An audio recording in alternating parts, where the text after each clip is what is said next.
آگے سورہ فتح مدینہ منورہ میں آئی. بسم اللہ سبحان اللہ. یہ واقعہ مشہور ہے دوسرے پارے کے اندر. یہ مکمل میں بحث کر چکا ہوں نا کہ سرکار دو عالم صلی اللہ علیہ وسلم نے سن 6 ہجری میں مطلب کہ ذی قعدہ کے مہینے میں خواب دیکھا کہ میں اور میرے صحابہ کی ایک جماعت عمرہ کے لیے جا رہے ہیں.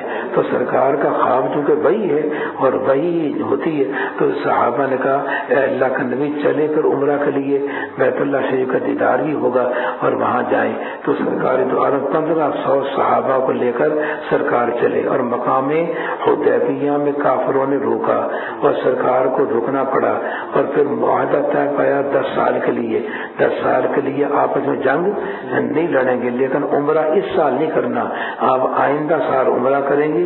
اسے عمرۃ القضاء کہا جاتا ہے. اس اور عجیب بات یہ ہے کہ سرکار کے عمرے آتے ہیں 6 ہیں جی, مطلب کہ بولے نہیں عمرے آتے ہیں تو مطلب 6. اب اس میں اس عمرے کا بھی ذکر آتا ہے جو حدیبیہ سے لوٹ کے واپس گئے تھے.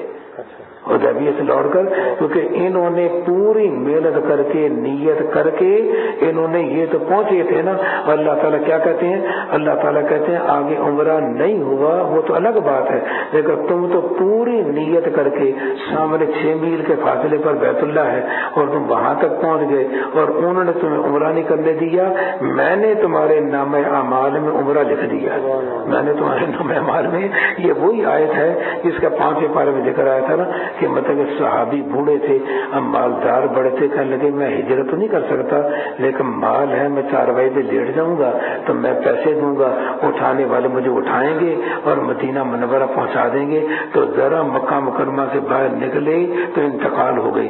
تو کافروں نے کہا بیچارہ نہ ادھر کا رہا نہ بدر کا رہا, سمجھے گئے رستے میں مدینہ بھی نہ پہنچا.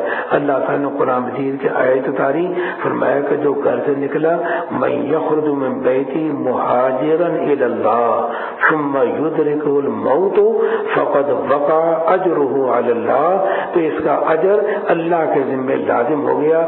اللہ کہتے ہیں میری بارگاہ میں تو مدینہ پہنچ گیا, میری بارگاہ میں تو مدینہ.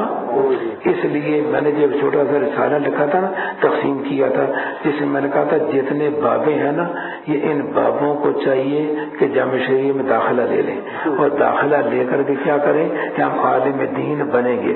اب ان کو پتہ ہے کہ 6 مہینے بعد سال کے بعد یہ مدام نے جانا ہی ہے. اب یہ داخلہ لے, اللہ عمر لمبی بھی تو کر سکتے ہیں نا, تو آپ یہ داخلہ لے لیں. جب داخلہ لے لیں گے تو نیت کیا ہے کہ میں نے 8 سالہ کورس, میں نے 85 کتابیں کم از کم میں نے پڑھنی ہے. آگے تخصص ہے 2 سال اس کا تجوید کا, 2 سال فتوے کا, 2 سال تجوید کا, 2 سال وہ, اس میں تو آدھی 18 سال لگ جاتے ہیں. لیکن مطلب کہ کم از کم کتنے ہیں 85 کتابیں. اب اس کے پڑھنے کے لیے داخلہ لے لیا, اب داخلہ لیا میں عالم بنوں گا اور مر گیا پہلے ہی 2-4 دن کے بعد ہی مر گیا. اللہ کہتے ہیں میری بارگاہ میں یہ عالم ہو کے مرا ہے, میری بارگاہ میں کیا ہے یار. اسی طرح ایک حافظ ہے نا, کوئی بابا حفظ شروع کر دے اور حفظ شروع کر دے کہ میں حافظ بنوں گا, اور چند دن کے بعد چند مہینوں کے بعد انتقال کر گیا اور یہ ارادہ کر کے حفظ شروع کیا کہ میں حافظ قرآن بنوں گا. اللہ کہتے ہیں تیری نیت تو ہے نا کہ تو نے حافظ بننا ہے, تو چاہے تو حافظ نہیں بنا میں تجھے حافظوں میں اٹھاؤں گا, میں تجھے علماء میں. تو میں نے اس رسالے میں لکھا تھا کہ اے بابو تمہارے لیے یہ بڑی خوشی ہے, آؤ داخلہ لے لو, سمجھے کہ نہیں. اور داخلہ لے کر کے اپنا, اور واقعی میں بڑی عجیب بات ہے, واقعی میں کہ میرے دل کو بات لگی تو اس کو پھر وہ اور آگے فرماتے ہیں تو وہ مطلب حدیبیہ میں صلح نامہ ہوا.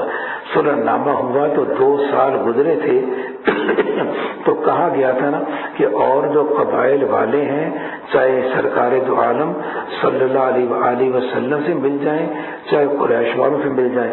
تو بنو بکر والے تو قریش والوں سے مل گئے اور خزاع والے مسلمانوں سے مل گئے, اور خزاع اور بنو بکر والوں میں آپس میں جنگیں چلی آ رہی تھی بڑی پرانی. اب جب صلح نامہ ہوا تو 10 سال کے لیے اطمینان ہو گیا نا, اب جنگ نہیں ہوگی. اب یہ اور خزاع والے مل گئے مسلمانوں سے اور یہ مل گئے بنو بکر والے مطلب قریش والوں سے. اب بنو بکر والوں کو موقع مل گیا کہ اب تو صلح ہے نا, یہ تو بے فکر ہیں, ان پر حملہ کرو اور اپنے پرانے جو بزرگ ہمارے مارے گئے تھے نا ان کا بدلہ لے لو. تو تہجد کے وقت میں نا آدھی رات رات کے بعد انہوں نے حملہ کیا خاص ایک چشمے پر، اور چشمے پہ آ کر کے حملہ آور ہوئے، ان کو قتل کیا، پھر بعد مسجد حرام میں گئے وہاں قتل کیا، اور بعد مطلب کہ قریش والوں نے بھی ان کی مدد کی۔ اب سرکار دو عالم صلی اللہ علیہ وآلہ وسلم کو پتہ چلا تو عامر بن سالم خزاعی جو خدا کا تھا نا 40 آدمیوں کو لے کر مسجد نبی میں مدینہ منورہ پہنچا تو شعروں میں کلام کیا، لمبے اشعار ہیں، اب موقع نہیں ہے۔ ان شعروں کا خلاصہ یہ ہے کہ اے اللہ کے نبی سمجھے کہ ہم آپ سے معاہدے ہیں، اور ہمارا معاہدہ آپ کے ساتھ تازہ نہیں، ہمارے باپ دادا آپ کے باپ دادوں کے ساتھ معاہدہ کرتے چلے آئے ہیں، ہمارا یہ تعلق ہے، ہم یہ بتلانے آئے ہیں کہ انہوں نے ہمارے اوپر حملہ کیا، فلاں چشمے پر ہم تھے، اس مقام پر رات کو حملہ کیا، اور ہم گھروں میں گئے وہاں آئے، مسجد حرام میں گئے وہاں آئے، بنو بکر والوں نے یہ قریش والوں نے ان کی مدد کی۔ پیغمبر صلی اللہ علیہ وسلم نے مطلب کہ پیغام بھیجا، فرمایا کہ 3 باتیں ہیں ان کو مان لو، یا تو یہ کہ ان کا فدیہ دے دو، ان کی دیت جو ہے نا وہ دیت جو بنتی ہے وہ دیت دے دو، سمجھے کہ نہیں، اور یا یہ کہ معاہدے کو ہم فسخ کرتے ہیں، معاہدے کو کیا کرتے ہیں ہم فسخ کرتے ہیں، اور یا مطلب کہ اپنے کو اب مطلب یہ پیغمبر کی ذات نے پیغام بھیجا، جب پیغام بھیجا تو اس کے بعد کہنے لگے جی نہیں، نہ تو ہم صلح کرتے، نہ تو ہم صلح کو توڑتے ہیں، جی کہتے ہیں کہ ہم یہ فدیہ اور دیت بھی نہیں دیتے، اور آدمی بھی ہم جنہوں نے قتل کیا وہ بھی حوالے نہیں کرتے، البتہ یہ جو صلح نامہ تیار ہوا نا اس کو ہم توڑتے ہیں، اس کو ہم یہ کہہ کر کے سرکار کا نمائندہ واپس آیا۔ اب ظاہر بات ہے سرکار نے جنگ کی تیاری شروع کر دی، جنگ کی تیاری شروع کی۔ اس کے بعد کافروں نے کہا بھی یہ ہم نے کیا کر دیا، پھر ابو سفیان کو بھیجا، ابو سفیان کو بھیجا کہ آپ کی بیٹی سرکار کے نکاح میں زوجیت میں ام حبیبہ، اس لیے آپ جائیں اور جا کر کے پھر صلح نامہ کو تازہ کر دیں، تازہ کر دیں۔ یہ ابو سفیان آیا اور آ کر کے سرکار تو عالم صلی اللہ علیہ وسلم کے گھر میں آیا، ام حبیبہ نے بستر لپیٹ دیا، جب بستر لپیٹ دیا تو کہنے لگی اے بیٹی آپ نے جو بستر لپیٹا ہے اس لیے کہ بستر طرح اچھا نہیں تو میری شان کے لائق نہیں تھا اس لیے لپیٹ دیا، یا میں بستر کے لائق نہیں؟ تو آگے سے ام حبیبہ اپنے ابا کو جواب دیتی ہے تو کہتی ہے یہ بستر ہے جناب رسول اللہ صلی اللہ علیہ وآلہ وسلم کا، ایک ناپاک مشرک سرکار تو عالم صلی اللہ علیہ وسلم کے بستر پر آ کر کے بیٹھے، یہ کیسے ہو سکتا ہے؟ اس لیے تو اس لائق نہیں اس بستر پر آئے۔ تو کہنے کا تو میرے بعد بڑی گمراہی میں یا اس میں پڑ گئے۔ انہوں نے کہا نہیں، میں شرک کو چھوڑ کر اللہ کے توحید کے نور کی طرف آئی ہوں، یہ انہوں نے ذکر کیا۔ پھر علی مرتضیٰ کے پاس گئے تو انہوں نے بھی یہ جواب دیا، حضرت حسن کے پاس، حسین کے پاس، اب سب نے یہ جواب دیا۔ اب یہ واپس ہے، علی مرتضیٰ نے ذرا ایک بات کی، ایک تجویز میرے ذہن میں آتی ہے، وہ یہ ہے کہ تم ایسا کرو سرکار کے پاس جاؤ، بیٹھے ہوں تو اعلان کر دو کہ میں صلح نامے کو پھر تازہ کرتا ہوں، صلح نامے کو کیا کرتا ہوں، آگے جواب کا انتظار نہ کرو، یہ کیا کر کے چلے جاؤ، یہ کہہ کر چلے جاؤ۔ سرکار نے نہ تو نہیں کی، سرکار نے نہ تو نہیں کی تو انہوں نے کہہ دیا۔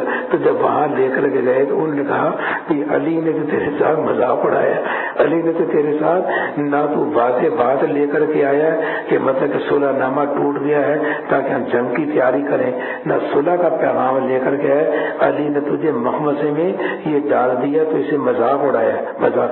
اور ادھر سرکار نے فرمایا کہ بیت اللہ شریف میں میں نے حملہ کرنا ہے لیکن ایسے انداز میں چاہتا ہوں کہ ان کو پتہ نہ زیادہ چلے اور اچانک حملہ ہو اور مکہ مکرمہ فتح ہو جائے اور حدود حرم میں خون ریزی نہ ہو، حدود، اس لیے اشارے سے باتیں کی کہ یہ بات کسی کو بتلانا نہ۔ پھر وہ مشہور واقعہ آ گیا کہ حاطب بن ابی بلتہ نے وہ خط لکھا، سرکار دو عالم نے کہا ایک عورت ملے گی اونٹنی سوار روضہ خاک کے مقام پر، چلتے جانا اس سے وہ خط لے آؤ جو حاتب بلتان نے مکے والوں کو لکھا ہے. چلتے گئے اس مقام پر پہنچے تو خط لے کر کے آگے تو نبی کریم صلی اللہ علیہ وسلم نے اس میں تھا کہ اے مکے والوں سرکار حملہ کرنے کے لیے آ رہے ہیں ایسا لشکر لے کر جو ایسا ہے اور ایسا اور ایسا ہے. تو سرکار نے حاتب کو بلایا کہ حاتب ما ھذا یا حاتب, اے حاتب یہ کیا معاملہ ہے جو میں دیکھ رہا ہوں, تم تو جنگ بدر میں شرکت کر چکے ہو, تم تو ایسا ہو, یہ تم نے کیا کیا؟ اے اللہ کا نبی آپ جلدی نہ کریں, پہلے میری بات سن لیں, پہلے آپ میری بات سن لیں. اس کے بعد یہ 28ویں پارے میں یہ مضمون آئے گا نا, اس میں یہ مضمون ذہن میں رکھنا. تو کہنے لگے کہ میری بات سن لے کہ میرا مکہ مکرمہ میں کوئی رشتہ دار نہیں, تو میرے بچے وہاں ہیں. تو میں نے کہا کہ آپ نے فرمایا تھا میرے اللہ نے وعدہ کیا ہے کہ مکہ میرے ہاتھوں فتح ہوگا, تو میرا ایمان یقین ہے کہ مکہ نے تو فتح ہونا ہی ہے. تو میں ان پر ایک احسان جتلا دوں تاکہ میرے بچوں کی ذرا دیکھ بھال کر دیں, تو میرا فائدہ ہو گیا, اسلام کا نقصان کوئی نہ ہوا. اس لیے میں نے لکھا. پیغمبر کی ذات نے کہا انہو قد صدقہ, انہوں نے سچ بات کہہ دی جو انہوں نے بات کی. سیدنا عمر فاروق کہنے لگے اے اللہ کا نبی پہلے آپ مجھے اجازت دیں میں اس منافق کی گردن کو قلم کروں. فرمایا اے عمر تجھے پتہ نہیں یہ جنگ بدر میں شرکت کر چکے ہیں اور اللہ تعالیٰ بدر والوں کے بارے میں فرما چکا ہے کہ تم نے ایسا کارنامہ کیا کہ ساری زندگی جو چاہے تم عمل کرو. سمجھے کہ نہیں, یہ کارنامے کو وہ عمل تمہارا گناہ نہیں مٹائے گا, یہ کارنامہ گناہ کو مٹا دے گا. کارنامہ یعنی اللہ تعالیٰ تم سے ایسا گناہ کوئی ہونے ہی نہیں دے گا اس بدر کی برکت سے کہ وہ گناہ کارنامے کو مٹائے, یہ کارنامہ گناہ کو مٹا دے گا. یہ بدر میں شرکت کر چکے ہیں, آپ کو پتہ نہیں انہو قد شہد بدرا لعل اللہ اطلع علی اہل بدر فقال اعملوا ما شئتم قد غفرت لکم, جو چاہے عمل کرو میں نے بخش دیا. میں نے تو برسا بیان ہوتے ہوئے عجیب بات فرمائی تھی, بیان فرمایا کہ یہ فرمایا کہ میں نے اگر تم نے گناہ کیا تو میں نے بخش دیا. غفر تو کہا, اباح تو نہیں کہا, یہ نہیں کہا کہ گناہ میں نے تمہارے لیے حلال کر دیا, مباح کر دیا. یعنی گناہ ہوگا تو گناہ ہی, لیکن اس کارنامے کی برکت سے اس گناہ کو میں بخش دوں گا. گناہ مباح تو نہیں کیا, گناہ ہے, کارنامہ اسے مٹائے گا, یہ کارنامے کو نہیں مٹائے گا. تو تمہیں پتہ نہیں یہ بدر میں شرکت کر چکے ہیں. عمر فاروق کہنے لگے, آنسو آئے, کہنے لگے اللہ اور اللہ کا پیغمبر ہی جانتا ہے, اللہ اور اللہ کا پیغمبر ہی. تو مطلب یہ کہ صلح حدیبیہ یہ دب کر کے صلح ہوئی. صلح حدیبیہ کیا ہوئی؟ صلح ہوئی. انہوں نے بڑی شرطیں مان لی نا, تو سیدنا عمر فاروق کے دل پر بڑا یہ اثر تھا. تو بہرحال وہ صلح حدیبیہ دب کر کے ہوئی. تو اللہ تعالیٰ نے یہ 2 سال جو ملے نا, اس میں کافروں اور مومنوں کا آپس میں ملنا ملانا ہوا, تو تبلیغ ہوئی, تو بڑے کافر مسلمان ہوئے. تو اللہ تعالیٰ صلح حدیبیہ کو کہتے ہیں ہم نے فتح قریب دے دی. آپ کیا دے دی؟ فتح مبین. ہم نے آپ کو دی, واضح طور پر آپ کو فتح دے دی. تو میرے فاروق کرنے کے اے اللہ کا نبی یہ فتح ہے, اتنے دب کر کے صلح کی. فرمایا اے عمر یہ فتح ہے. کیوں؟ اس لیے کہ یہ فتح, اور اس لیے فتح دی تاکہ اللہ آپ کے گناہوں کو معاف کر کے آپ کے درجے اور بلند کر دے. آپ کے درجے کیوں؟ اس لیے کہ فتح ہوئی تو اسلام کی دعوت دینا آسان ہو گیا. اسلام کی دعوت دینا آسان ہوا تو لوگ دھڑا دھڑ اسلام قبول کریں گے, اور جو اسلام لائے گا ظاہر بات ہے کہ اللہ کے نبی کو جو اسلام کا ذریعہ بنا ہے سب کا ثواب اللہ کے نبی کو ملے گا. کس کو ملے گا؟ اللہ کے نبی کو ملے گا. تو درجے آپ کے اور بلند ہو جائیں گے. تو کہتے ہیں کہ یہ صلح حدیبیہ یہ ذریعہ بنے گی اسلام کے پھیلنے کا. اسلام جب پھیلے گا تو لشکر تیار ہوگا, اور لشکر تیار ہوگا تو اللہ تعالیٰ زیادہ عمل کرنے والے آئیں گے, تو اللہ تعالیٰ آپ کے درجے بلند کرے گا, اور اللہ تعالیٰ اس کو ذریعہ بنائے گا کہ مکہ مکرمہ فتح ہو جائے. لہذا یہی فتح مبین ہے, یہی فتح مبین ہے. جب مکہ مکرمہ فتح ہوا, سرکار نے فتح کیا, میں اے عمر یہ وہ بات ہے جو اللہ نے مجھ سے وعدہ یہ کیا تھا, اس کا ذکر آ گیا. بہرحال کہتے ہیں بے شک ہم نے آپ کو ایک کھلا فتح دی تاکہ اللہ تعالیٰ آپ کی سب اگلی پچھلی خطائیں معاف کر دے. گناہ تو ہو نہیں سکتا, اور آپ پر اپنے احسانات کی تکمیل کر دیں اور آپ کو سیدھے رستے پر لے چلیں, اور اللہ آپ کو ایسا غلبہ دے جس میں عزت ہی عزت ہو, بعد میں کوئی ہمت ہی نہ ہو کہ کبھی حملہ کر سکیں. اور وہ ایسا ہے, اللہ تعالیٰ ایسا ہے جس نے مسلمانوں کو کہ دلوں میں تحمل پیدا کیا تاکہ ان کے پہلے ایمان کے ساتھ ان کا ایمان اور زیادہ ہو, اور آسمان اور زمین کا سب لشکر اللہ ہی کا ہے. اللہ تعالیٰ بڑا جاننے والا حکمت والا ہے, تاکہ اللہ تعالیٰ مسلمان مردوں مسلمان عورتوں کو ایسی بہشتوں میں داخل کرے کہ جن کے نیچے نہریں جاری ہوں گی, جن میں ہمیشہ رہیں گے, تاکہ ان کے گناہ دور کر دے. اور یہ اللہ تعالیٰ کے نزدیک بڑی یہ اللہ کے نزدیک بڑی کامیابی ہے, تاکہ اللہ تعالیٰ منافق مردوں منافق عورتوں اور مشرک مردوں مشرک عورتوں کو عذاب دے جو اللہ کے ساتھ برے گمان رکھتے تھے. ان پر برا وقت پڑنے والا ہے, اللہ تعالیٰ ان پر غضبناک ہوگا, ان کو رحمت سے دور کر دے گا, اور ان کے لیے اس نے دوزخ تیار کر رکھی ہے اور بہت ہی برا ٹھکانہ ہے. اور آسمان اور زمین کا سب لشکر اللہ ہی کا ہے, اور اللہ تعالیٰ زبردست حکمت والا ہے. آگے فرماتے ہیں, اے میرے حبیب, ہم نے آپ کو گواہی دینے والا, بشارت دینے والا اور ڈرانے والا بنا کر بھیجا ہے, تاکہ تم لوگ اللہ پر, اس کے رسول پر ایمان لاؤ اور اس کی مدد کرو, اس کی تعظیم کرو, اور صبح و شام اس کی تصویر میں لگے رہو. تو جو لوگ اب حدیبیہ کے درخت کے نیچے بیٹھ کے بیعت کر رہے تھے نا, تو جو لوگ آپ سے بیعت کر رہے تھے تو وہ اللہ تعالیٰ سے بیعت کر رہے تھے. آپ کے ہاتھ پر جو بیعت کر رہے تھے وہ اللہ تعالیٰ سے. سبحان اللہ, آپ کی کیا شان ہے. جیسے 5ویں پارے میں آیت میں نے کہا تھا نا, من یطع الرسول فقد اطاع اللہ, جس نے رسول کا کہا مانا یقین سمجھے اس نے اللہ کا مانا. کس کا مانا؟ اللہ, کیونکہ ان کا ماننا اللہ کا کہنا ماننا ہے. اور پیغمبر کے ہاتھ پر ہاتھ رکھ کے بیعت کرنا گویا اللہ کے ہاتھ پر, ید اللہ فوق ایدیہم, خدا کا ہاتھ ان کے ہاتھوں کے اوپر ہے. پھر جو شخص عہد توڑے گا تو اس کے عہد توڑنے کا وبال اسی پر پڑے گا, اور جو شخص اس بات کو پورا کرے گا جس پر خدا سے عہد کیا ہے تو ان قریب خدا اس کو بڑا اجر دے گا. جو دیہاتی پیچھے رہ گئے تھے نا, یعنی بدر کے حدیبیہ میں جانا تھا نا ان کو, لیکن بہانے بنائے پیچھے رہ گئے اور کہا کہ یہ ادھر پیش کر دیں گے, ایسا کریں گے, ان کا ذکر آ گیا. کہتے ہیں کہ جو دیہاتی پیچھے رہ گئے تھے وہ ان قریب آپ سے کہیں گے, جب آپ مدینہ منورہ جائیں گے نا, اللہ نے پہلے سے کہہ دیا یہ کہیں گے, پیشین کوئی کر دی نا. اور وہی ہوا کہ ہم کو ہمارے مال اور عیال نے فرصت نہ لینے دی, سو ہمارے لیے معافی کی دعا کر دیجیے. یہ لوگ اپنی زبان سے وہ باتیں کہتے ہیں جو ان کے دل میں نہیں ہے. آپ کہہ دیجیے, سو وہ کون ہے جو خدا کے سامنے تمہارے لیے کسی چیز کا اختیار رکھتا ہو. اگر اللہ تعالیٰ تم کو کوئی نقصان یا کوئی نفع پہنچانا چاہے, بلکہ اللہ تعالیٰ تمہارے سب اعمال پر مطلع ہے, بلکہ تم نے یہ سمجھا کہ رسول اور مومنین اپنے گھر والوں میں کبھی لوٹ کر کے نہ آئیں گے. مطلب یہ, اور یہ بات مطلب حدیبیہ میں جا رہے ہیں لوٹ کے واپس نہیں آیا, کہ یہ بات تمہارے دل میں اچھی معلوم ہوتی تھی اور تم نے برے گمان کیے اور تم برباد ہونے والے لوگ ہو گئے. اور جو شخص اللہ پر اس کے رسول پر ایمان نہ لائے سو ہم نے کافروں کے لیے دوزخ تیار کر رکھی ہے. اور تمام آسمان اور زمین کی سلطنت اللہ ہی کی ہے, جس کو چاہے بخش دے, جس کو چاہے سزا دے. اللہ تعالیٰ بڑا غفور رحیم ہے. جو لوگ پیچھے رہ گئے تھے نا, وہ ان قریب جب تم غنیمتیں لینے چلو گے نا, خیبر پر حملہ کرنے کے لیے جب جاؤ گے نا, اب چونکہ وہاں سے غنیمتیں بڑی ملنے کی توقع ہے تو وہ کہیں گے جی ہمیں بھی ساتھ لے کے جاؤ.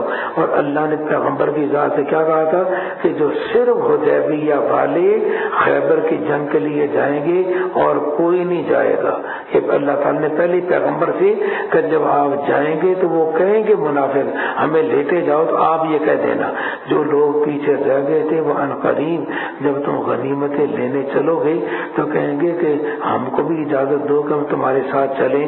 وہ لوگ یوں چاہتے ہیں کہ خدا کے کلام کو, خدا کے حکم کو بدل ڈالیں.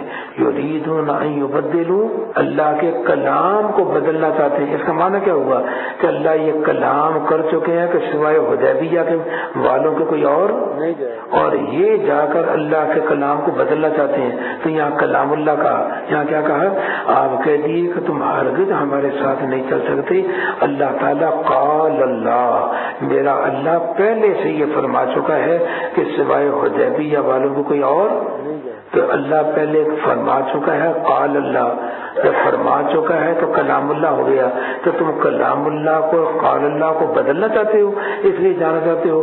آپ ان سے کہہ دیں، آپ ان سے، اب میں یہ کہتا ہوں کہ یہ جو اللہ تعالیٰ کہتے ہیں نا کہ منافق آپ سے یوں کہیں گے، اور آپ ان سے کہہ دیں میرے اللہ پہلے کہہ چکے ہیں.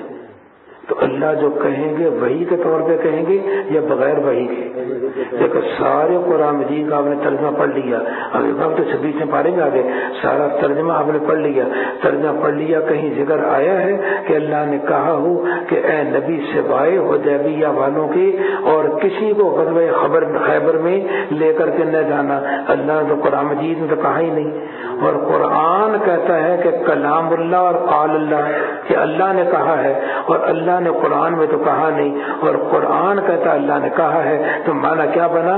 اللہ تعالیٰ کی وحی علاوہ قرآن مجید کے بھی آیا کرتی تھی، علاوہ قرآن مجید کے بھی. کتنی واضح دلیل ہے. آپ کہہ دیجئے کہ تم ہرگز ہمارے ساتھ نہیں چل سکتے. خدا تعالیٰ نے پہلے سے یوں ہی فرما دیا ہے، پہلے سے کہ تم نہیں جاؤ گے. تو وہ لوگ کہیں گے بلکہ تم لوگ ہم سے حسد کرتے ہو، بلکہ خود یہ لوگ بہت کم بات سمجھتے ہیں. آپ ان پیچھے رہنے والے دیہاتیوں سے کہہ دیجئے ان قریب تم لوگ ایسے لوگوں کی طرف بلائے جاؤ گے جو بڑے سخت لڑنے والے ہوں گے، کہ یا تم ان سے لڑتے رہو یا اتنا یا یہ کہ وہ فرما بردار ہو جائیں. تو باہر کی قوموں سے جنگیں ہوں گی. سو اگر تم اطاعت کرو گے تو تم کو اللہ تعالیٰ نیک عوض دے گا، اور اگر تم روگردانی کرو گے جیسے اس کے قبل روگردانی کر چکے ہو تو وہ دردناک عذاب کی سزا دے گا. اور آگے باغے بیچارے نابینا تھے، نہ معذور تھے، وہ نہیں جا سکے. تو اللہ نے کہا ان پر کوئی پکڑ نہیں، نہ اندھے پر کوئی گناہ ہے، نہ لنگڑے پر کوئی گناہ ہے، نہ بیمار پر کوئی گناہ ہے. اور جو سے اللہ رسول کا کہنا مانے گا اس کو ایسی جنتوں میں داخل کرے گا جس کے نیچے نہریں بہتی ہوں گی، اور جو شخص روگردانی کرے گا اس کو دردناک عذاب کی سزا دی جائے گی. اب جنہوں نے حدیبیہ میں درخت کے نیچے بیعت کی نا، سبحان اللہ، ان کی شان کے قربان جائیں. اللہ کس رنگ میں اس کو بیان کرتا ہے، اس میں توجہ فرمائیں. کہتے ہیں میں قسم کھا کے کہتا ہوں. اللہ کیا کہتے ہیں کہ لام کے معنی بھی یقین کے ہیں، قد کے معنی بھی. تو علامہ رضی کہتے ہیں جب دو ہی تاکیدیں آ جائیں تو معنی قسم کا ہوتا ہے. میں قسم کھا کے کہتا ہوں میں ان مومنوں سے راضی ہو گیا جنہوں نے آپ کے ہاتھ پر درخت کے نیچے جنہوں نے بیعت کی. اور یہ نہیں کہ نیکی کا کام کر رہے تھے ظاہری طور پر کہ میں نے رضا کا اعلان کر دیا، نہیں. فعلم ما فی قلوبہم، میں نے ان کے دلوں کے اندر کے اخلاص کو جان لیا. اندر کو جان کر کے میں اعلان کر رہا ہوں اس کو میں فعلم ما فی قلوبہم. اللہ کو وہ، اور ان کے دلوں میں جو کچھ تھا اللہ کو وہ بھی معلوم تھا. والد رحمۃ اللہ علیہ کو ایک دن آیا تو فرمایا کہ کیا تقریر کر کے آئے، کیا تقریر یہ کر کے آئے. یہ سکندر مرزا کا غالباً زمانہ تھا. تو مطلب کہ آئے تو میں نے کہا جی میں نے یہ اس آیت میں تقریر کی. تو جب میں نے یہ بات بیان کی تھی نا فعلم ما فی قلوبہم، کہ اللہ تعالیٰ نے یہ نہیں کہا کہ میں نے ظاہر کو دیکھا اور ظاہر کو دیکھ کر میں اعلان کر رہا ہوں، میں اندر کے دلوں کے اخلاص کو دیکھ کر میں نے اس کو جان لیا ہے، اس کو دیکھ کر میں اعلان کرتا ہوں. تو والد رحمۃ اللہ علیہ کے یعنی آنسو آ گئے کہ میں نے دیکھا، اور اللہ کو بھی معلوم تھا، اور اللہ تعالیٰ نے ان میں اطمینان پیدا کر دیا، ان کو ایک لگتے ہاتھ فتح دے دی، اور بہت سی غنیمتیں بھی جن کو یہ لوگ لے رہے ہیں غزوہ خیبر وغیرہ. اللہ تعالیٰ بڑا زبردست، بڑا حکمت والا ہے. اللہ تعالیٰ تم سے بہت سی غنیمتوں کا اور بھی وعدہ کر رکھا ہے جن کو تم لوگے. اب یہ کیسر و کسرا کی سلطنت ہے وہ بھی جو سرے دست تم کو یہ دے دی ہیں، اور لوگوں کے ہاتھ تم سے روک رکھے ہیں. تو مکہ کے قریب ہی مل گئی تھی، اور تاکہ یہ اہل ایمان کے لیے ایک نمونہ ہو جائے اور تاکہ تم کو ایک سیدھی سڑک پہ ڈال دیں. اور غنیمتیں بھی میں نے رکھی ہیں، وہ اخرى ایک فتح اور بھی ہے جو تمہارے قابو میں ابھی نہیں. وہ بڑے وہ خدا تعالیٰ اس کو احاطے میں لیے وہ بھی تمہیں دیں گے. اب کیسر و کسرا کی سلطنتیں بھی تمہارے قبضے میں آئیں گی، تمہارے قبضے میں صحابہ آئیں گی. اللہ تعالیٰ ہر چیز پر قادر ہے. اور اگر تم سے یہ کافر لوگ لڑتے تو ضرور پیٹ پھیر کر بھاگتے، پھر نہ ان کو کوئی یار ملتا نہ مددگار. اللہ تعالیٰ نے یہی دستور کر رکھا جو پہلے سے چلا آتا ہے. آپ خدا کے دستور میں رد و بدل نہ پائیں گے. وہ اللہ ایسا ہے، اس نے ان کے ہاتھ تم سے اور تمہارے ہاتھ ہم سے عین مکہ میں روک دیے. پتہ کہ بعض کافر چھپے ہوئے تھے نا پہاڑی پر، وہ دیکھ رہے تھے، وہ اچانک آ گئے جب یہ لیٹ ہوئے تھے دوپہر میں. بعد اس کے تم کو ان پر قابو دے دیا تھا. اللہ تعالیٰ تمہارے کاموں کو دیکھ رہا تھا. سرکار نے بھی اپنی تلوار جو ہے نا ایک درخت کے ساتھ لٹکائی تھی. سب سے گھنا جو درخت تھا نا کیکر کا، وہ صحابہ نے سرکار کو دیا. تلوار لٹکائی اور آپ سو رہے اور اوپر سے کافر ان کے ساتھی دیکھ رہے تھے. مطلب کہ یہ ہے تو کافر کہتا بھی میں جاتا ہوں. جب آہستہ چپ کر کے آیا، تلوار کو مطلب کہ وہاں سے اتارا، میان میں سے نکال کے سرکار کو بیدار کیا. کہنے لگا کہ اب آپ بتلائیں مجھ کو کہ اور تو درختوں میں تھے نا دور دور، ہر ایک نے اپنے درختوں کو مل لیا تھا. تو کہنے لگا اب آپ کو مجھ سے کون بچائے گا آپ کو؟ تو سرکار کی توحید کے قربان جائیں. فرمایا اللہ. اب ایسے بلند آواز سے نا لفظ اللہ بولا، وہ تھر تھر کانپنا شروع ہو گیا. اتنا کانپا کہ تلوار اس کے ہاتھ سے گر گئی. سرکار نے تلوار کو پکڑ لیا. تو کہنے لگا آپ تو بتلا اب تجھے کون بچائے گا؟ تو کہنے لگا کوئی نہیں بچا سکتا. تو میں جا، میں نے تجھے معاف کر دیا، یا میں نے تجھے معاف کر دیا. سبحان اللہ. تو کہتے ہیں کہ اللہ تعالیٰ نے ان کے ہاتھوں کو تم سے روک دیا اور تمہارے ہاتھوں کو ان سے روکا عین بطن مکہ میں. بعد اس کے کہ تم کو غلبہ دے دیا تھا پھر کر دیا. اللہ تعالیٰ تمہارے کاموں کو دیکھ رہا تھا. وہ لوگ ہیں جنہوں نے کفر کیا اور تم کو مسجد حرام سے روکا اور قربانی کے جانور کو جو رکا ہوا رہ گیا حدیبیہ سے آگے نہیں جانے دیا، اس کے موقع پر پہنچنے سے روکا. اگر بہت سے مسلمان مرد جو مکہ میں تھے نا، بہت سی مسلمان عورتیں نہ ہوتی جن کی تم کو خبر بھی نہ تھی، یعنی ان کے کس جانے کا احتمال نہ ہوتا جس پر ان کی وجہ سے تم کو بھی بے خبری میں ضرر پہنچتا، تو سب قصہ طے کر دیا جاتا. لیکن ایسا اس لیے نہیں کیا تاکہ اللہ تعالیٰ اپنی رحمت میں جس کو چاہے داخل کر رہے. انہوں نے مسلمان بھی ہیں صحابہ، اور اگر یہ ٹل گئے ہوتے تو ان میں جو کافر تھے ہم ان کو دردناک سزا دیتے. جبکہ ان کافروں نے اپنے دلوں میں آر کو جگہ دی اور آر بھی جاہلیت کی. تو اللہ تعالیٰ نے اپنے رسول کو اور مومنین کو اپنی طرف سے تحمل عطا فرمایا. اور اللہ تعالیٰ نے الزمہم، اللہ تعالیٰ نے مسلمانوں کو کلمہ تقوی چپکا دیا، لازم کر دیا. الزمہم کلمہ تقوی، اہل تقوی یہ توحید ہے. تو صحابہ کو اللہ نے جن کا ذکر آ رہا ہے کہ تقوی میں نے اس کو چمٹا دیا. اب دیکھو نا، اب یہ کہنا 1500 تو یہی تھے، 1500 صحابہ تو درخت کے نیچے والے ہی تھے نا. اب یہ کہنا جی صرف 4 ہی مسلمان ہیں، ان کے علاوہ کوئی اور مسلمان نہیں. کتنی قرآن مجید کی آیت کی مطلب کہ نفی لازماتی. اللہ نور ہدایت ہے. اللہ تعالیٰ نے مسلمانوں کو تقوی کی بات پر جمائے رکھا اور اس کے زیادہ مستحق وہی ہے. اللہ کہتے ہیں تقوی کے مستحق بھی یہی ہیں اور اس کے اہل بھی یہی ہیں. اللہ تعالیٰ ہر چیز کو خوب جانتا ہے. اب مطلب کہ جب حدیبیہ سے واپس آئے تو عمرہ تو نہ ہوا، اور سرکار نے تو خواب دیکھا تھا کہ میں عمرہ کیا ہے، اور بعضوں نے بال منڈوائے اور بعضوں نے کٹوائے. تو سیدنا عمر فاروق تو مظہر جلال تھے نا، اور واقعی میں ان کے وجود سے بڑی اللہ کی رحمتیں ہوئیں. انہوں نے سوال کیا، اے اللہ کے نبی آپ نے تو فرمایا تھا کہ میں نے عمرہ کیا اور بال منڈوائے ساتھیوں نے اور کٹوائے، اور ہم تو ویسے واپس جا رہے ہیں. تو فرمایا اے عمر کیا میں نے یہ بھی کہا تھا کہ اس سال میں نے تو یہ کہا تھا نا اللہ مجھے عمرہ کرا رہے ہیں اور میرے ساتھیوں کو کرا رہے ہیں، میں نے یہ بھی کہا تھا اس سال. کہا یہ تو نہیں کہا، کہا یقیناً اللہ تعالیٰ کرائیں گے، خواب سچا دکھلایا ہے، پھر آئندہ سال آئے اور آ کر کے عمرہ کیا، اس کا ذکر آ گیا۔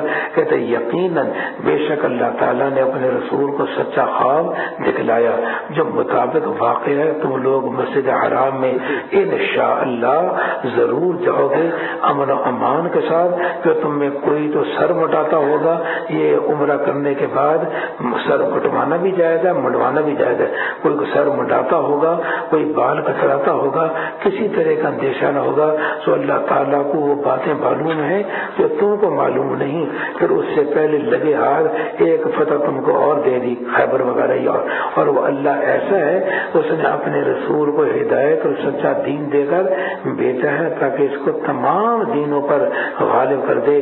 اللہ کافی کو ہے، تو ساری دنیا میں سپر طاقتیں کون سی مشہور تھیں؟ یہ کیسر و کسرا تھی نا، ان سے تو بڑھ کر کے اور کوئی سلطنت تو نہیں تھی، اور جب ان پر مسلمانوں کو قبضہ ہو گیا تو سارے دینوں پر غلبہ ہو گیا، سارے دینوں پر۔ محمد اللہ کے رسول ہیں اور جو ان کے ساتھی ہیں نا وہ آپ کے صحبت یافتہ ہیں، وہ کافروں کے مقابلے میں بڑے ہیں بڑے گرم ہیں اور آپس میں بڑے نرم ہیں۔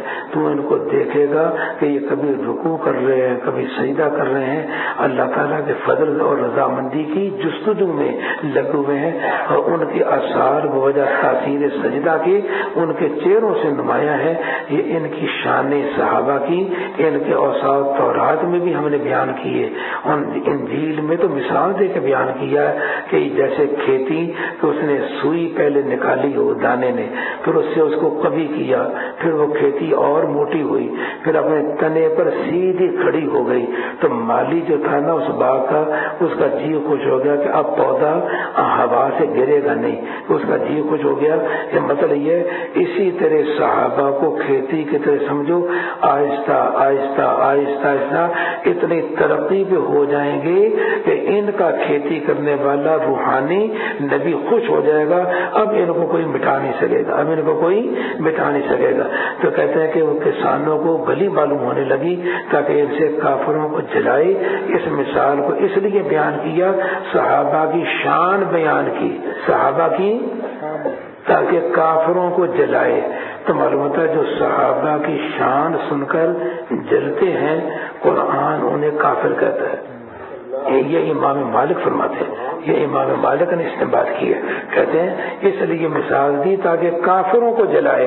تو جو صحابہ کی شان سن کر کے مطلب کہ جلتے ہیں اور ایسا کرتے ہیں، تو قرآن ان کے بارے میں یہ لفظ کہہ رہا ہے، یہ میں نہیں کہہ رہا، امام مالک رحمۃ اللہ علیہ اپنے دور میں پہلے کہہ چکے۔